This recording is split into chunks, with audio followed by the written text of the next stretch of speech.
Graça e paz, meus queridos irmãos, a paz do Senhor Jesus. É um privilégio, ter a oportunidade de compartilhar uma porção das Sagradas Escrituras com os amados irmãos. Primeiro eu quero agradecer a equipe pastoral pela oportunidade, pela aceitação, que a irmã Valéria indicou. Então, assim, permitir alguém que assuma o púlpito, o microfone de uma igreja, é sempre algo que a gente tem que ter muita cautela. Então, muito obrigado pela confiança. Trago um abraço da equipe pastoral da Igreja Batista do Calvário, na pessoa do pastor Neirson e na pessoa do pastor Paulo Júnior.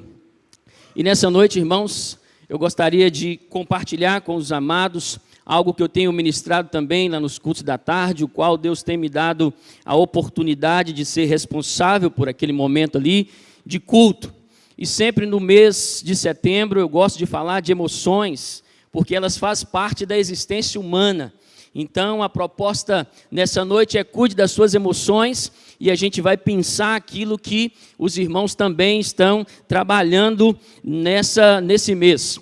Meus queridos, setembro é marcado pela campanha, Todos conhecem o Setembro Amarelo, onde o combate contra o suicídio.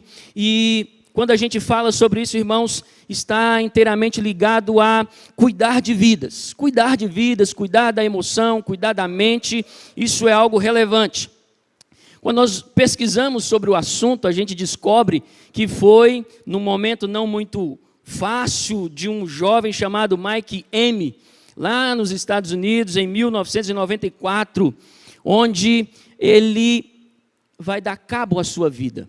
Um moço que era apaixonado por carros, tinha um Mustang 68 pintado de amarelo, um moço que cuidava muito bem daquilo, um moço carismático, um moço que dava atenção a todas as pessoas, mas de repente, numa bela manhã, ele vai então tirar a sua vida. E levanta-se um questionamento, o porquê que aquele jovem tão comunicativo, tão feliz, tão alegre, dá cabo da sua vida aos 17 anos.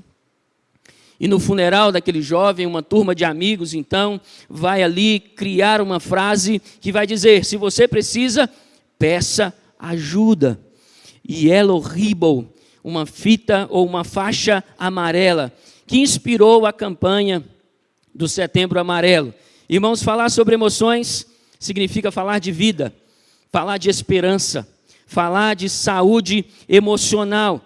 E há um dado que mais ou menos 32 pessoas no Brasil tiram a sua vida por dia. Por dia. Dito nas redes sociais, se os irmãos muito bem lembrarem aí, mais ou menos talvez uns 30 dias, um jovem novo, recém-formado em medicina, informações dentro do cunho da internet, sobrinho de um médico renomado dentro da cidade. As informações que foram ventiladas é que ele tirou a própria vida. Fato ou não? Quando a gente para, irmãos, muito obrigado, minha querida, para pensar e para conversar sobre esse assunto, é um assunto extremamente relevante. Relevante porque em dados globais o número ele cresce dia após dia, principalmente no meio da juventude, onde todo o vigor está ali aflorado, mas as emoções estão abaladas. Irmãos, e os problemas emocionais, eles não escolhem idade. Os irmãos sabem muito bem disso. Não escolhe idade, não escolhe classe social, não escolhe gênero, nem tampouco religião.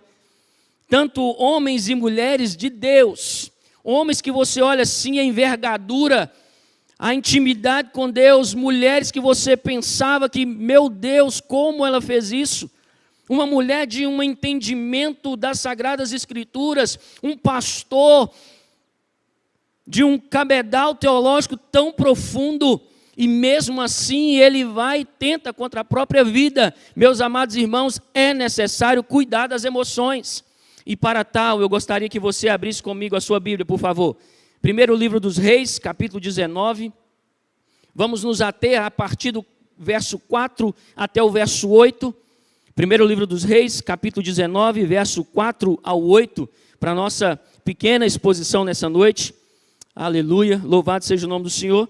Você que está com o seu smartphone, o seu celular, por favor também, ligue aí e depois, não fica olhando aí o Zap nem as redes sociais, em nome de Jesus.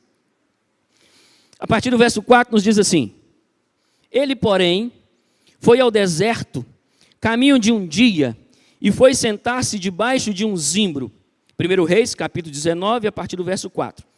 E pediu para si a morte, e disse: já basta, ó Senhor, toma agora a minha vida, pois não sou melhor do que meus pais. E deitou-se e dormiu debaixo do zimbro.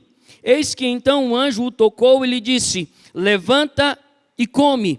E olhou, e eis que à sua cabeceira estava um pão cozido sobre as brasas e uma botija de água.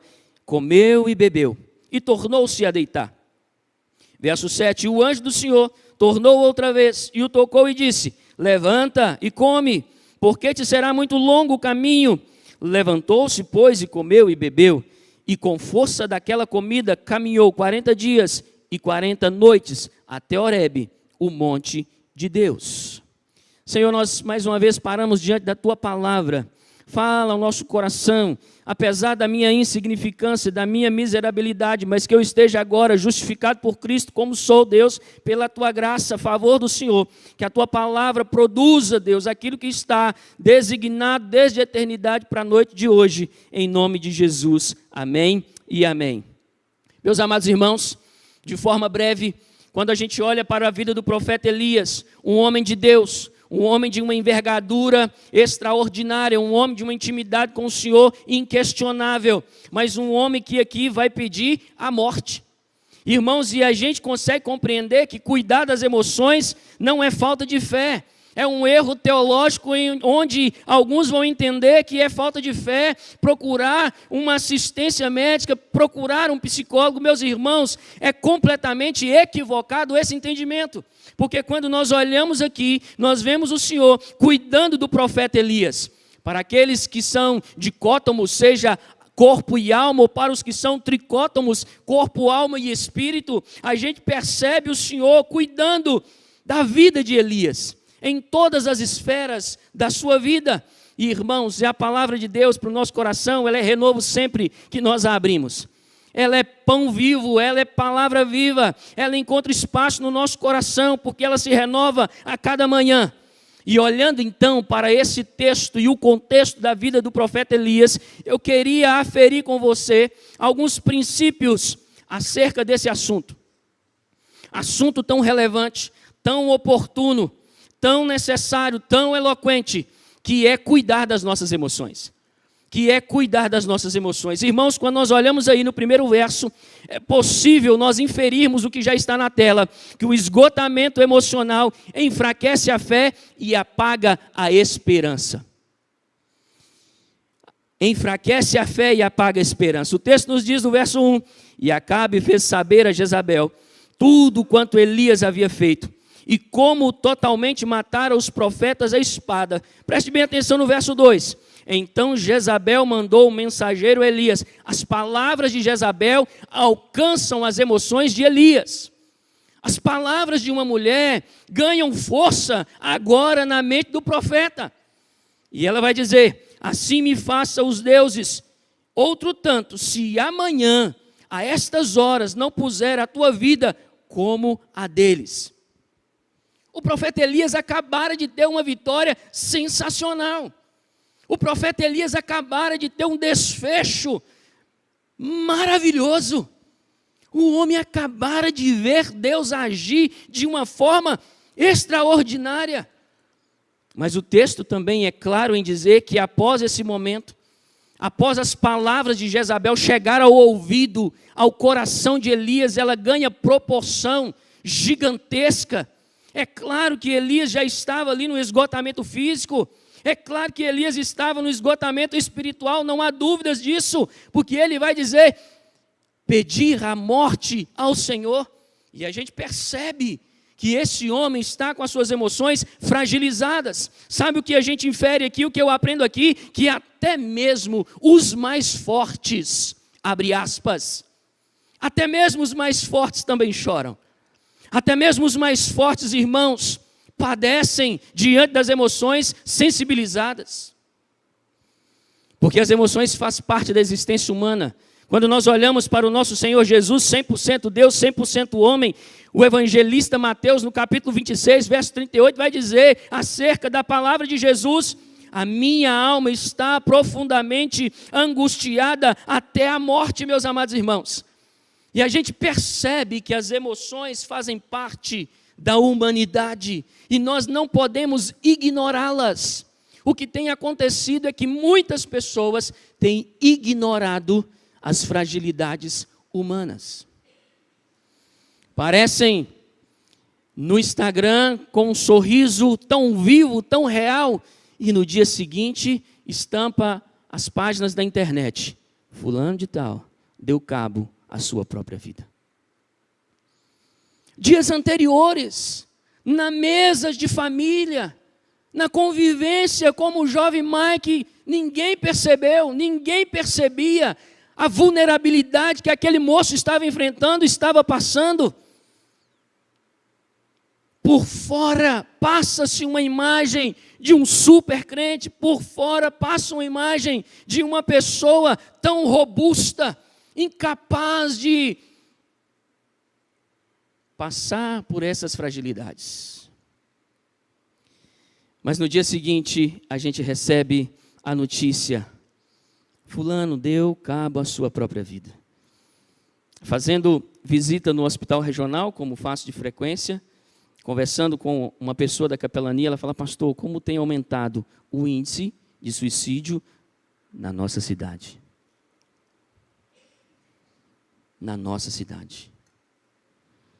Por isso, irmãos, que é necessário cuidarmos das nossas emoções. A mente de Elias estava sobrecarregada. A mente é um campo de batalha, irmãos, mais intenso que nós temos. É como uma corda sendo puxada nas duas pontas. A tensão ali vai fazer com que ela se arrebente ao meio. Assim também é a mente de uma pessoa sob pressão.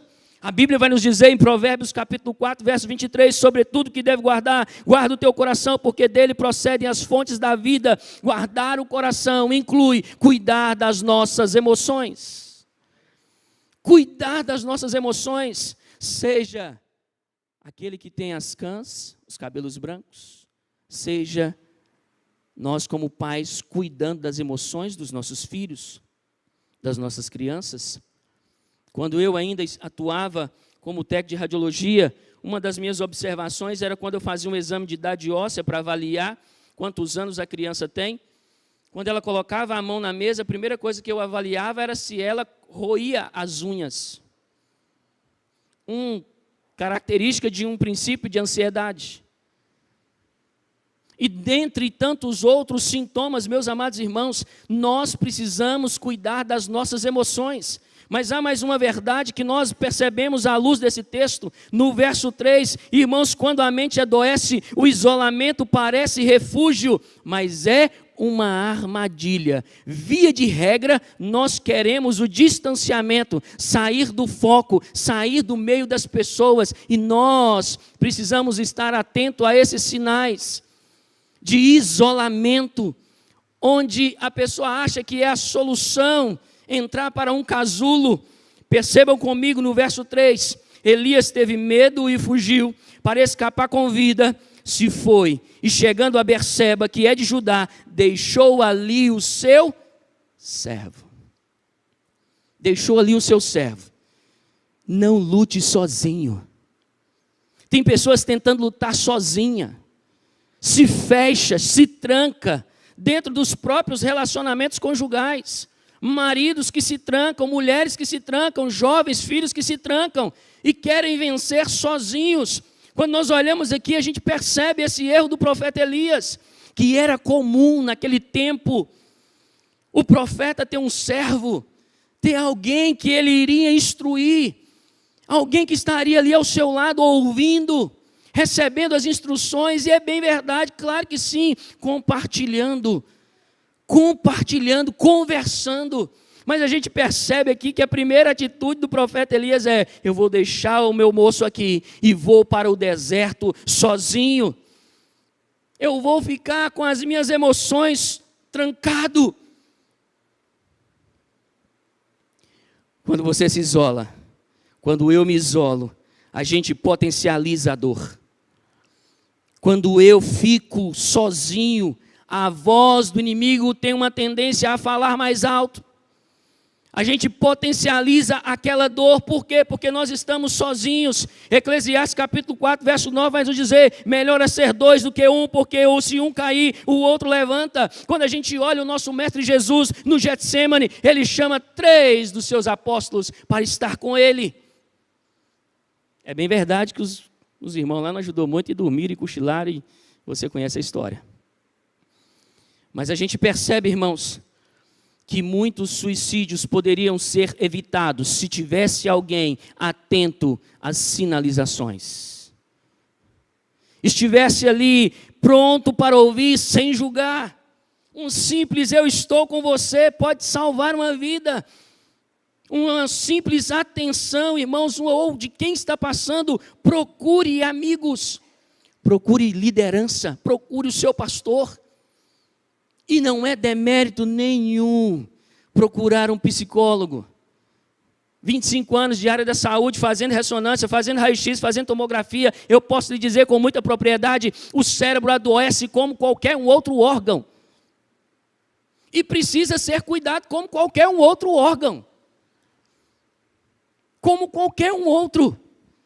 Não caia nesse engodo, nesse engano que as pessoas dizem, olha, é demônio. Não, irmão. É claro que a possessão demoníaca ela existe, mas via de regra, irmão, é fragilidade emocional. E a gente precisa ter o discernimento espiritual para não julgar, não condenar e estar atento às sinalizações. Procurar um amigo, procurar um médico, procurar uma liderança espiritual vai te ajudar. Isso não é falta de fé, isso é cuidado com a emoção. É reconhecer, irmão, a fraqueza, a vulnerabilidade, ela existe. Nós somos, irmãos, um conjunto de emoções também. E muitas vezes nós crescemos ouvindo que quem demonstra fragilidade emocional é fraco, né? Principalmente para a nossa sociedade machista. E quantos homens dando cabo à vida e deixando a mulher órfã, deixando filhos, ou a mulher viúva e filhos órfãos, não está escrito, irmão. Não é demérito nenhum para nós homens falar eu estou cansado. Quantos irmãos pastores? Eu só tenho 2 aninhos de ministério pastoral, de tempo integral. Então sou um jovem Timóteo, né? Diante dos cabelos brancos do amado pastor. E talvez de mais tempo do pastor auxiliar. Mas Paulo aconselha muito ao Timóteo. E a gente precisa estar atento à nossa jornada ministerial. No ano passado nós tivemos um alto índice de homens de Deus, de pastores, tirando a própria vida. Nós temos um alto índice de policiais. Não sei se tem alguma aqui, mas se tiver, ele vai saber muito bem do que eu estou falando, porque isso é ventilado lá dentro, é colocado dentro da corporação, que tiram a própria vida. Pessoal do corpo de bombeiro, um alto índice. Os agentes penais, um alto índice. E o primeiro sinal, ou normalmente, é o isolamento, e nós precisamos, irmãos, estar atentos a isso. Precisamos, quando a gente olha, precisamos reconhecer essa fragilidade. O próprio Senhor Jesus, diante de Marta e Maria, ele vai chorar. Ele sabia que ele iria ressuscitar Lázaro. Sim ou não? Ele sabia como Deus. Mas ele mostra para nós, irmãos, que nós somos frágeis. Precisamos cuidar das nossas emoções, irmãos. Louvado seja o nome do Senhor. Reconhecer que precisamos de cuidado não é sinal de falta de fé. Repito isso. Principalmente hoje, liderando, né, aquilo que lá na nossa igreja, nosso ministério é tido como tarde da bênção, né? Então a gente tem tentado desmistificar algumas coisas à luz das Sagradas Escrituras. Irmãos, nós precisamos entender que nós somos humanos, limitados e dependentes de Deus e dependentes do próximo. Dependentes do próximo. A mente adoece, mas nós temos, irmãos, a graça de Deus. Nós precisamos entender e não podemos entrar num casulo. Pode até parecer confortável, fugir do ambiente, o isolamento, mas junto, irmão, vem tantas lutas, mas juntos nós vencemos. O filme intitulado Até o Último Homem, não sei quem já assistiu, é um filme antigo, retrata muito bem esse cuidado, onde o ator principal não deixa nenhum soldado ferido.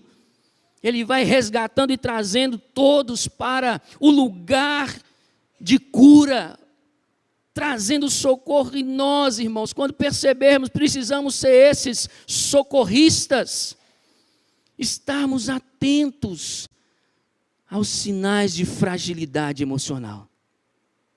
O isolamento é o deserto da alma. No entanto, meus amados irmãos, a comunhão é o jardim onde Deus nos restaura. Nunca pense que ninguém irá te ouvir. Não lute sozinho. Mas há mais uma verdade à luz do texto.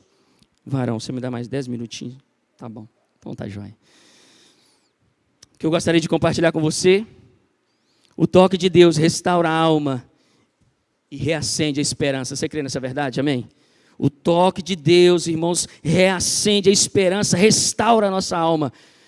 Confere comigo o verso 4, por favor.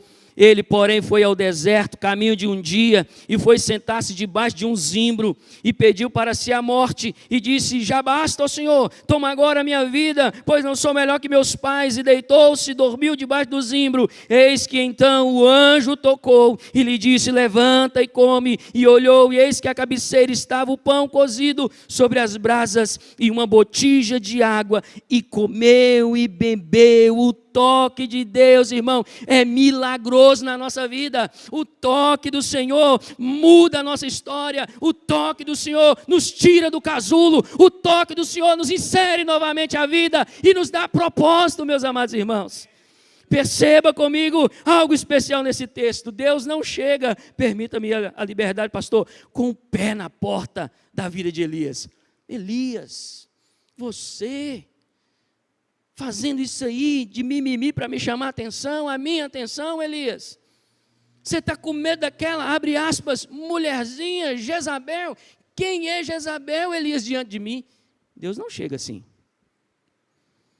Deus não chega assim: Elias, levanta, você não é homem, não? Deus não chega assim. E quantas vezes nós chegamos assim? Levanta, seu moribundo.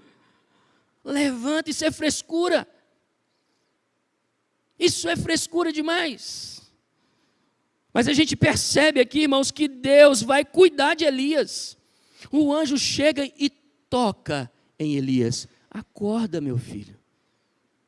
Levanta, come e bebe.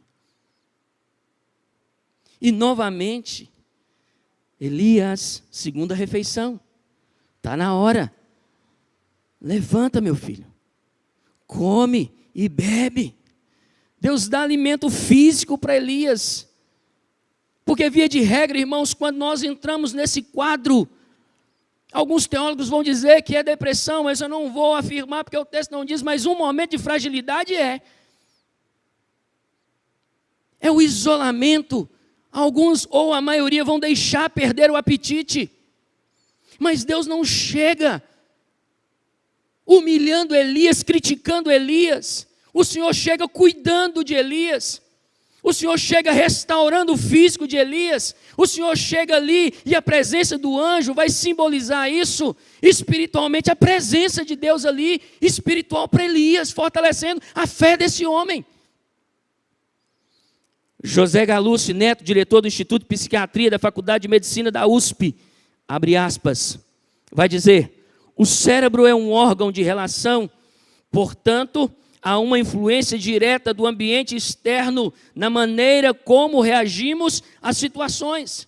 E é exatamente isso que acontece com Elias, o externo, a fala de Jezabel. Encontra espaço nas emoções desse homem, o meio externo provocando um desarranjo, um desajuste nas emoções de Elias, a qual vai fazer com que ele vai parar debaixo do zimbro, irmãos.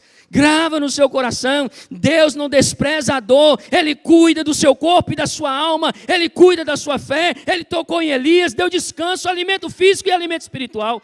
Irmãos, o toque de Deus, irmãos, de Deus transforma exaustão em descanso, irmãos. E a gente percebe isso lá em Mateus 11, 28, vinde a mim e eu vos aliviarei. O toque de Deus, irmãos, troca lágrimas por esperança. Salmo 30, verso 5. O choro pode durar uma noite, mas a alegria vem pela manhã. É Deus que faz isso. É o toque do Senhor nos levantando. Ele se importa conosco. Não porque nós sejamos especiais. A graça dele que nos alcança. O toque de Deus levanta quem já não tem mais forças para continuar, irmãos. Levanta, Elias, e come, filho. Levanta, Elias. O toque de Deus acalma tempestades internas, irmãos. O toque de Deus acalma esse vendaval que muitas vezes se instaura dentro do nosso coração. E aí, irmãos, a ansiedade se avoluma, aí o pânico cresce. Mas o Senhor, e não tem problema nenhum fazer uso do medicamento, irmão, para com isso, tira isso da sua cabeça. É claro que Deus é soberano, Ele pode te curar de forma literal, rápida, abrupta, num toque, pode, Ele é Deus. Mas se Ele quiser curar você durante o processo, fazendo uso do medicamento, fazendo desmame, qual que é o problema? O Senhor não tem problema com a medicina, Ele vai permitir. Lucas aqui escreveu o evangelho médico, que participou de tantos momentos da vida ministerial do apóstolo Paulo. O toque de Deus acalma tempestades internas do nosso coração. O toque de Deus restaura a alma e reacende a esperança, meu irmão. Louvado seja Deus. Eu vou encerrar com o quarto ponto que eu quero mencionar nessa noite. Porque o toque de Deus nos desperta para atitudes que geram vida e novo propósito. Novo propósito, novo propósito. Percebam comigo no verso 7, no verso 8. E o anjo do Senhor tornou segunda vez e tocou, disse, levanta e come. Agora preste atenção no texto. Porque te será muito longo o caminho. Levantou-se, pois, e comeu e bebeu. Preste novamente atenção, e com força daquela comida, caminhou 40 dias e 40 noites até Horebe, o monte de Deus. Irmão, quando o anjo tocou em Elias pela segunda vez, não foi apenas para dar alimento, foi para dar propósito. Propósito, a sua vida tem propósito. Pastor, eu não sou um nada, pastor, tudo para mim dá errado, pastor, eu sou um fracasso. Não, louvado seja o nome do Senhor. Salmo 142, quando Davi está na caverna de Adulão, irmãos ali junto, uma turma que não valia um conto de réis, por assim dizer, aos olhos humanos. Davi está fragilizado, agora Saul, que era o seu sogro, o pai de Mical, agora está perseguindo Davi, quer decepá-lo a qualquer custo. Saul não dorme uma noite pensando como ele vai matar Davi. E Davi está naquela caverna, Adulão, uma região de várias cavernas, mas uma daquelas Davi se encontrava. E vem aquele monte de homens, devendo, abatidos emocionalmente, que ninguém estava dando nada por eles.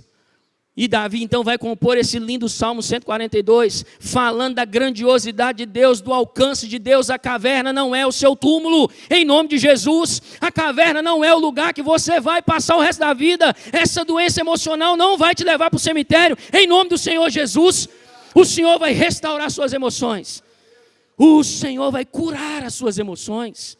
Seja de que maneira for, não é o fim da história. Quando a gente olha aqui, o anjo vai dizer: Elias, tem uma jornada para você. Levanta, porque você vai caminhar 40 dias e 40 noites. Tem um encontro com Deus no Monte Horebe. Tem uma intimidade com Deus de novo, Elias, para você.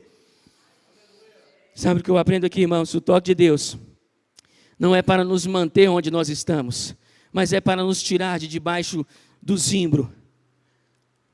Ele está deitado ali, sem perspectiva, achando que é o fim. E às vezes pessoas entram na caverna de Adulão, às vezes a pessoa deita debaixo do zimbro, achando que é o fim. Mas o toque de Deus te tira desse lugar. A graça de Deus te tira desse lugar. A graça de Deus te ergue, te coloca de pé, firma os seus passos e te leva para um propósito. O propósito é você que é casado, guiar a sua família até a eternidade. Louvado seja Deus. Para você que é jovem, tem uma história para você. Pastor, não vou casar minha filha, não desanima. Louvado seja Deus.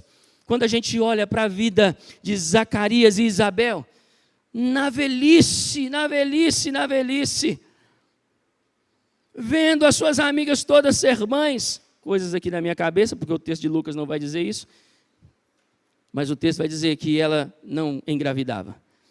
Então, muito provavelmente ela via as suas amigas tendo filho. E o texto vai dizer que eram piedosos. Era gente boa. Que você olha e falava assim, meu Deus, alto nível, alto padrão. Descendentes de sacerdote, da realeza, da turma de gente, ó, bacana. Mas não podia ser mãe. E ele não podia ser pai. Até que, um dia, o céu se abriu. O céu se abriu. E eles vão erguer nada menos, nada mais do que João Batista. Deus continua mudando histórias. O Senhor muda a vida de Elias, toca. E, irmãos, esse princípio espiritual encontra-se respaldado até mesmo na ciência. O psiquiatra Harold Cohen, da Universidade de Duke, Estados Unidos, vai dizer o seguinte, abre aspas, há fortes evidências de que o envolvimento religioso está associado a uma melhora da saúde mental, reduzindo o índice de depressão, abuso de substâncias, suicídio, estresse e até ajudando em quadros com demência, transtorno bipolar e esquizofrenia. Irmãos, a palavra de Deus já diz isso para nós. E eu não tiro nada de trás da minha orelha, é algo de alguém que escreve com propriedade. Irmãos, cuidar da mente é tão espiritual quanto cuidar do coração. Cuidar da mente é tão espiritual quanto cuidar do coração. Salmo 42, verso 11 nos diz, por que estás abatido, ó minha alma? Espera em Deus, pois ainda o louvarei.